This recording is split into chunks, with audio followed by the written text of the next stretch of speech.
इधर छत्तीसगढ़ की Kanker Lok Sabha seat Bharatiya Janata party के मजबूत गढ़ में पहचान बना चुकी है। इन दिनों धर्मांतरण राष्ट्रवाद का मुद्दा हावी है। ये सीट कभी बस्तर जिले का हिस्सा थी, लेकिन 98 में इसे बस्तर से अलग किया गया और तभी से बीजेपी इस सीट पर अंगद के पांव की तरह जमी हुई है। बीजेपी के इस दुर्ग को भेदने के लिए कांग्रेस बेताब है और खास बात यह है कि कांकेर सीट के समीकरण इस बार अलग नजर आ रहे हैं, जिससे कांग्रेस और बीजेपी के बीच कड़े मुकाबले के आसार यहां पर हैं। हम आखिर ऐसा क्यों कह रहे हैं, ये रिपोर्ट देखिए।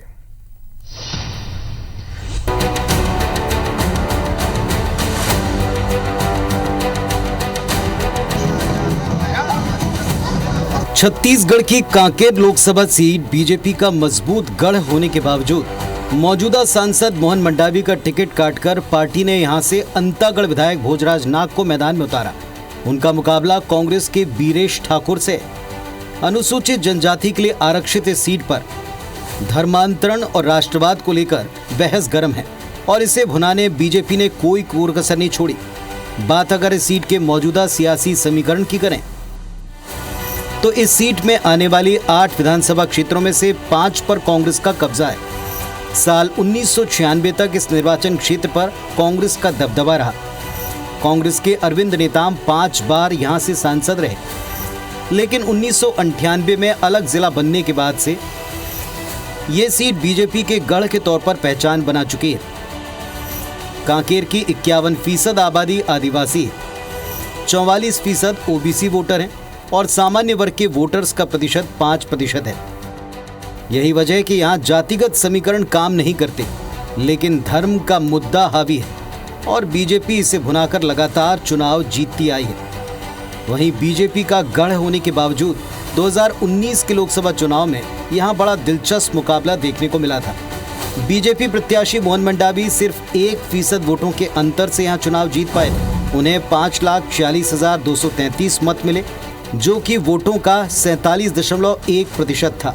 वहीं कांग्रेस के बीरेश ठाकुर को 5,39,319 वोट मिले थे, जो कुल पड़े वोटों का 47% था। महज 1% वोट के अंतर से जीत मिलने के चलते बीजेपी ने मौजूदा सांसद मोहन मंडावी का टिकट काटकर भोजराज नाग को मैदान में उतारा है, जबकि कांग्रेस ने बीरेश ठाकुर को ही रिपीट किया है। भारतीय जनता पार्टी ने मुझ जैसे व्यक्ति को प्रत्याशी बनाया है। निश्चित रूप से भारतीय जनता पार्टी आदरणीय नरेंद्र मोदी जी के नेतृत्व में बहुत बढ़िया काम कर रही है। भारतीय जनता पार्टी की संगठन की जो रचना है बूथ स्तर से लेकर के शक्ति केंद्र और विधानसभा लोकसभा स्तर की, वो बहुत बढ़िया रचना बनी हुई है, इसलिए कोई दिक्कत नहीं आएगी। निश्चित रूप से हम अब की बार 400 पार का नारा को पूरा करेंगे। इस समय हमारे राष्ट्रीय अध्यक्ष मल्लिकार्जुन खड़गे जी और राहुल गांधी जी ने 5 गारंटी दिए हैं। उस 5 गारंटी को लेकर हम पूरे 8 विधानसभा क्षेत्र के एक जन तक जाएंगे और अपने राहुल गांधी जी का जो 5 गारंटी है उस 5 गारंटी को हम जन तक पहुंचाएंगे, जिससे हमारी जो महिलाएं हैं, गरीब तबके की महिला जिनको 1 लाख सालाना देने की बात आई है, वो निश्चित उसका हमें फायदा मिलेगा। कांकेर लोकसभा सीट पर दूसरे चरण में 26 अप्रैल को वोट पड़ने हैं। पिछले चुनाव के नतीजों को बारीकी से देखें तो ये साफ है कि कांग्रेस ने बीजेपी को कड़ी टक्कर दी थी। हार जीत के अंतर को महज 1% तक सीमित किया था। ऐसे में कांग्रेस का दावा इस सीट पर कमजोर नहीं माना जा सकता। बहरहाल परिणाम क्या होंगे ये तो जनता ही तय करेगी। Election desk, IBC 24।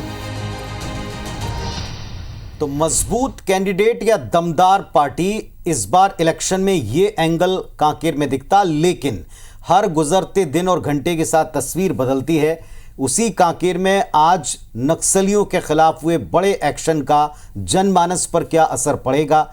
असर तो इस पूरे इलाके में पड़ने का दावा फोर्सेस का भी है कि सुरक्षा का भाव आएगा। इस पूरे इलाके में कई घटनाओं पर ही रोक नहीं लगेगी, बल्कि अवैध उगाही पर पूरी तरह से कंट्रोल आएगा। एक तरह से सफाया हुआ है और ये अभूतपूर्व कामयाबी है। तो क्या इसका भी इंपैक्ट पड़ेगा? क्या ये भी एक बड़े मुद्दे के तौर पर उभरेगा, जहन में रहेगा? ये भी एक सवाल रहेगा। हितेश।